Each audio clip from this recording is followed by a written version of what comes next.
What is up, guys? So today I wanted to ramble about some things that I personally do in a way that's very methodical. Honestly, most of the time, the stuff that's going through my mind, inspiring my way going about things, is all about time saving. So I'm going to mention some points, and you guys feel free to add to my list or debate some of these, and then hopefully you guys can understand my logic, because for me it works out perfectly. I can execute it, I can prove it, and other people should be able to execute it themselves. But it reminds me that I once had a little bit of an argument with someone who, of course, tried to twist what I was saying, but it doesn't matter. It just inspired me even more to create this type of a topic. So one of the things that I like to do is to wear gloves as often as possible to avoid my hands from getting dirty to the point that like literal crud is on them. Because when it's time to wash your hands, it'll become more time consuming, more difficult. You'll have to stick your hands under the running water for longer, possibly even use more soap. Whereas if you're using gloves, sure, you have to wash your hands even if you didn't tear your gloves or whatever. But for me personally, ever since I wear gloves more often, I can feel the difference in my hands, and especially under my nails. Not a whole lot of stuff develops in there to where I need to spend more time on them. So to me, it is absolutely worth it. And on top of that, it protects me from those little nicks and cuts that happen throughout the day, but you don't even know how they get there, especially if you have like dry skin. So I think that's something time saving. Something else that I like to do that I have been, in a sense, confronted about has been not stacking dirty plates. And basically what I do is, you guys all saw my dishwashing video, hopefully, so you know that no matter what, I will wash the bottom of my fucking plates. But what you may not realize is that what makes me get that part done fast and none of my plates have that greasy after feel is because I prevent that from happening. There are people out there who, sure, they wash their dishes, but even though you know that they have washed the dishes, somehow they are still fucking greasy after they have just cleaned them. Why is that? Of course, it's all a matter of like flawed technique, but for me, something that helps me save time while doing the dishwashing is to make sure that other areas of the plate do not get as dirty. And the bottom of the plate is something that you have so much control over. So why on God's green earth would you stick a plate that's like mostly clear underneath, and then you'll stack it on top of something that just had fucking sauce in it? Use your goddamn common sense. You still have to clean the plate from the bottom. But if you can avoid that mess from getting worse, do it.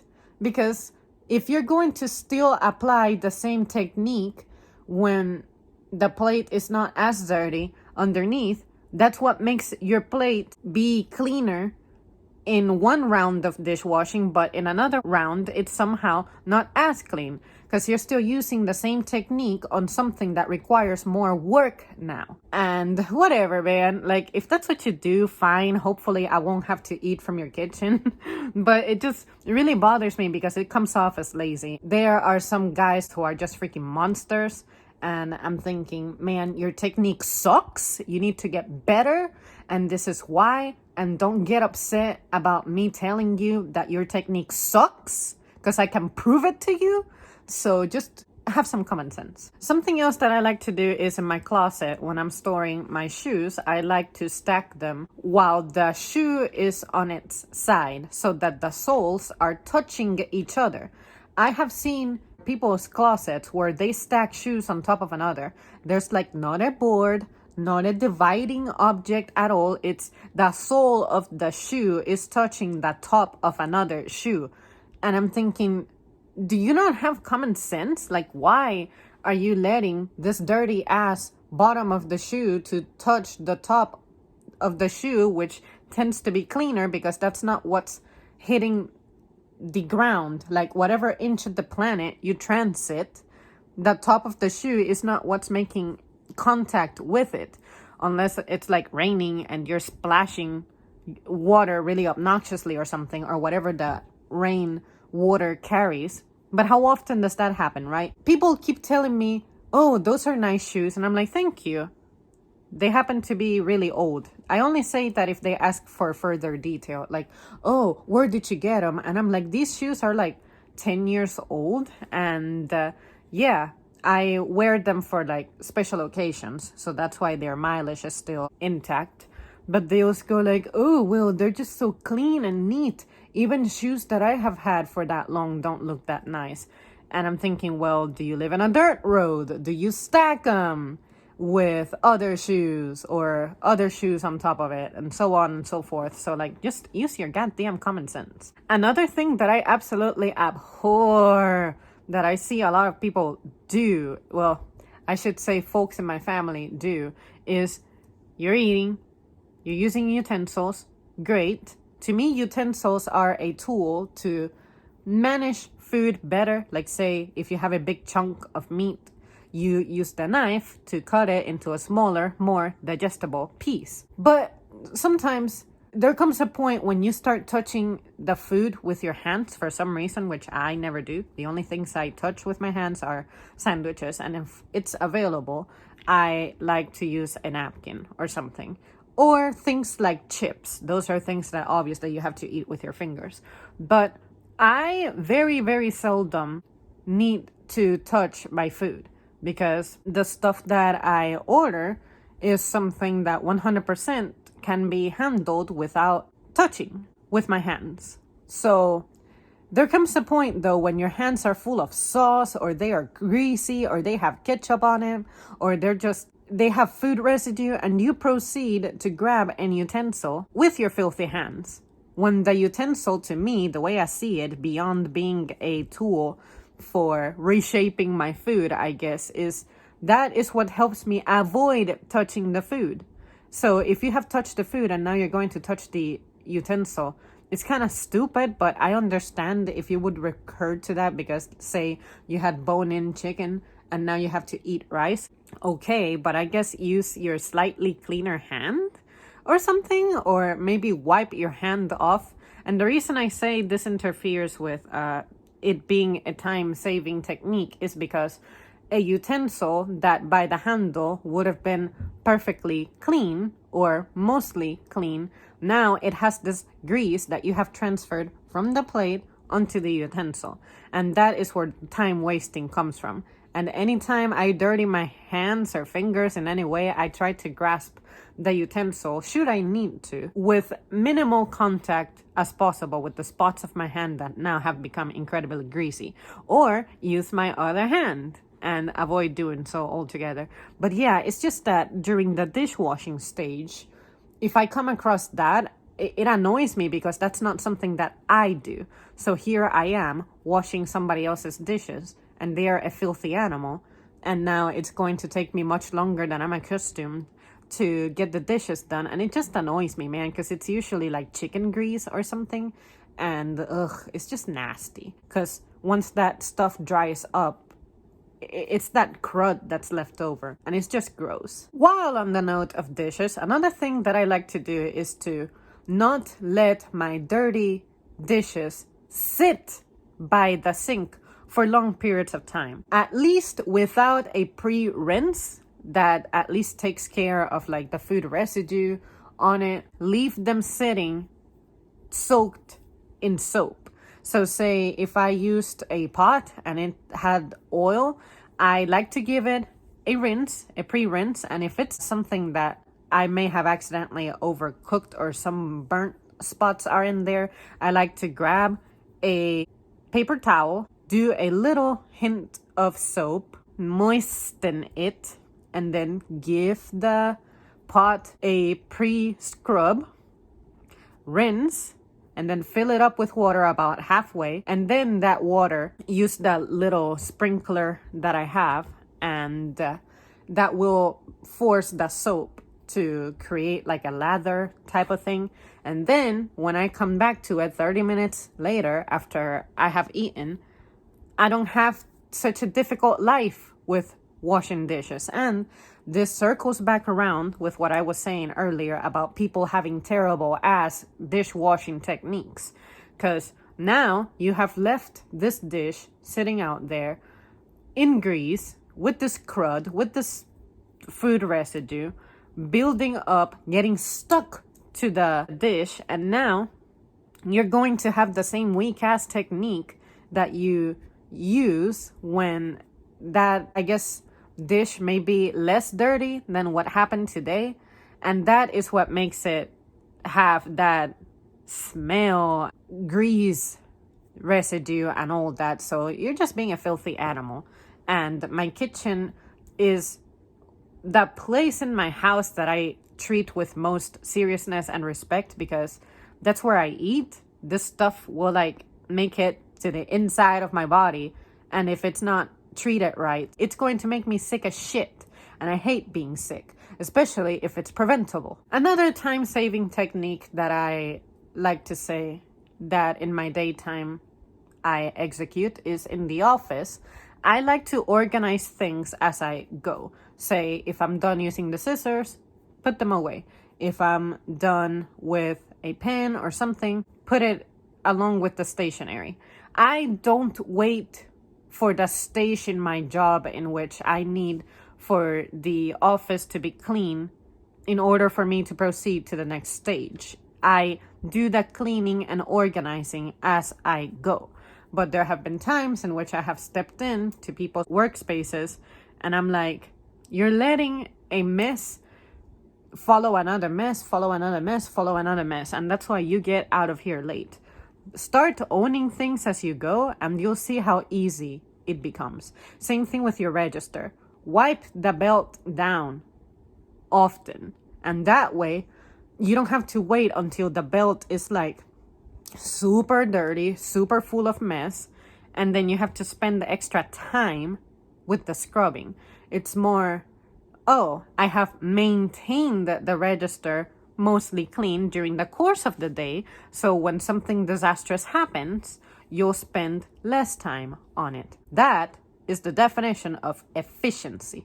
Try it. Something else that I like to do when it comes to driving to save time is drive in a linear fashion or a circuit fashion when I am out and about doing things. If I'm shopping, the only time I may alter that pattern is if now with the hot weather, and even when it's cold, if I have to purchase perishables, I like to save that till the end, because I don't need to be buying my perishables first to then go to the post office and then they have a long line and then I have to be worried thinking about the fact that I left some cold items in my car and I still have one more stop to go. So nah, bullshit. Try to figure out if within that path you can own the thing that doesn't involve something time sensitive, such as food and keeping their temperature, and own those first.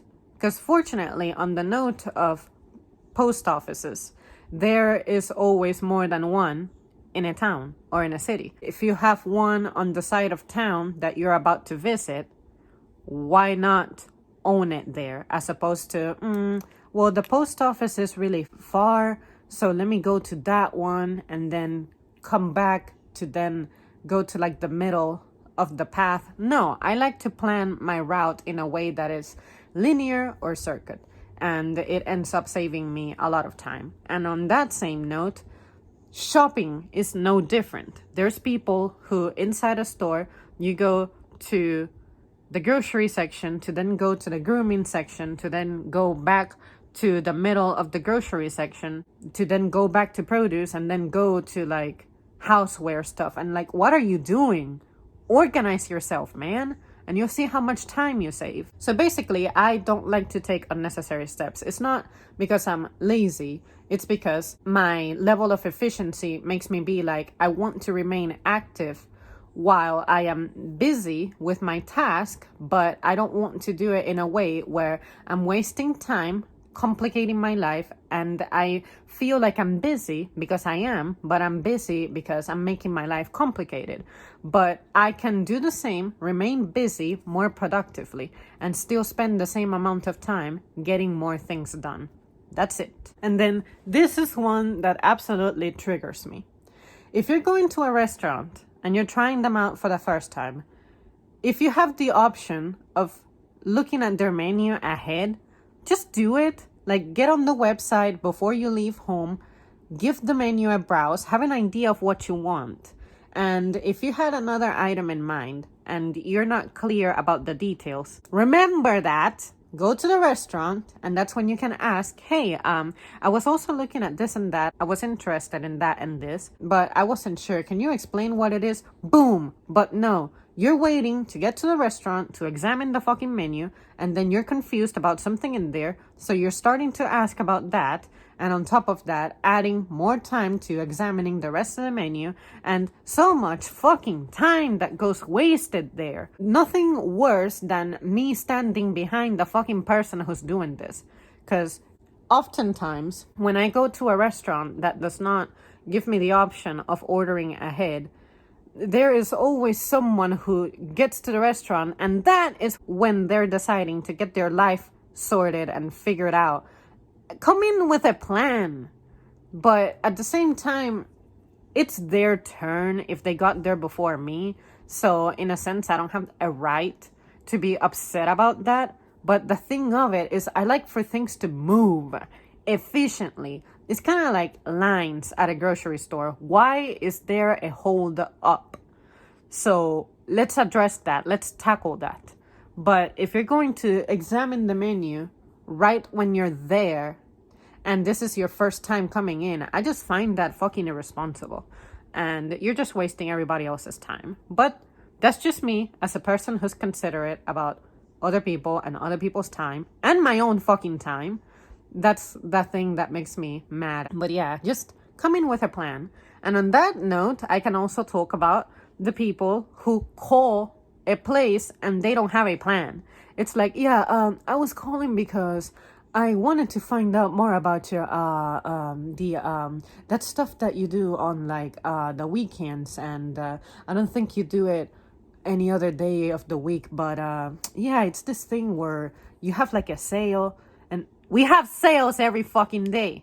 Know what sale you are talking about. Know what you're inquiring about. Know the name of the person you're looking for. Know the name of your product. Know at what time we sell it. Know information so that you can supply it upon request or at the beginning of your conversation as part of your introduction. But no, sometimes you have to sit there waiting for these people just talking about nothing, and then it takes them 3 minutes to get to the point. That shit upsets me, man. Anytime you get a call from me, it's, hi, my name is name and last name. I live in da-da-da-da-da. If I know ahead that they're going to ask me to confirm who I am and things, like, I'll have those questions answered. Or if you need my security question answered, I'll supply that.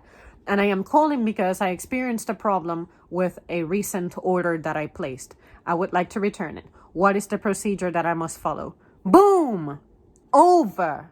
But no, it's like, well, hi, I'm calling because I purchased this, and they start talking about their emotions. I'm really disappointed because I buy this all the time, but I don't know what it was about this item. But this time around, maybe it sat out in the heat too long or something, but I definitely cannot keep it because it broke like this, it melted like that, it so on and so forth. Just be like, I am calling, I had a bad experience, I need a return. What do I do? Here's my name, number, last name, pet's name, whatever.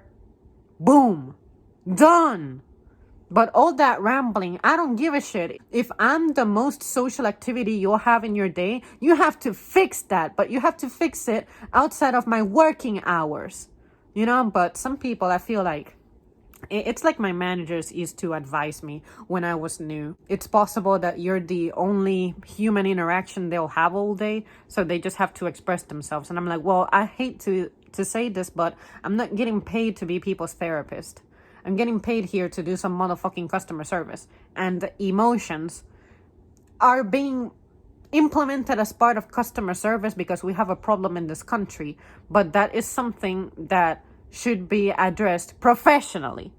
And even if I have the individual skill to do so, this workplace does not support me doing such a thing. Now, if you told me that part of my title is to serve as a psychiatrist for these people, an informal psychiatrist, sure, I'll do it. But the longer I spend with this fool who doesn't have their life together on the phone, the longer that I'm kept away from tackling the things that I have to get done in order for me to get out of there on time. Because, I have a life too. And this schedule is not very favorable for my life as it is. So there you guys have it. Those are some of the things that I can think of that upset me. And I guess in conclusion, I can also include that people who don't have their payment method ready is something that annoys me as well, because the payment method is the thing that concludes your business, your transaction. So just have it prepared. If you're going to pay with cash, know where your cash is at. Not have part of your cash in your pocket, part of your cash is in your wallet, part of your cash is in your jacket. No, have it all together in one place, organized, so that you can whip out the cash and browse through it and hand it to me. Or better yet, pay with a card. Cards don't make you go through that. And if you're going to pay with debit, know your PIN number. And if you're going to pay with credit, make sure that it's paid off so that it doesn't decline at the terminal. All right, guys. Thank you so much for tuning in, and I will see you soon.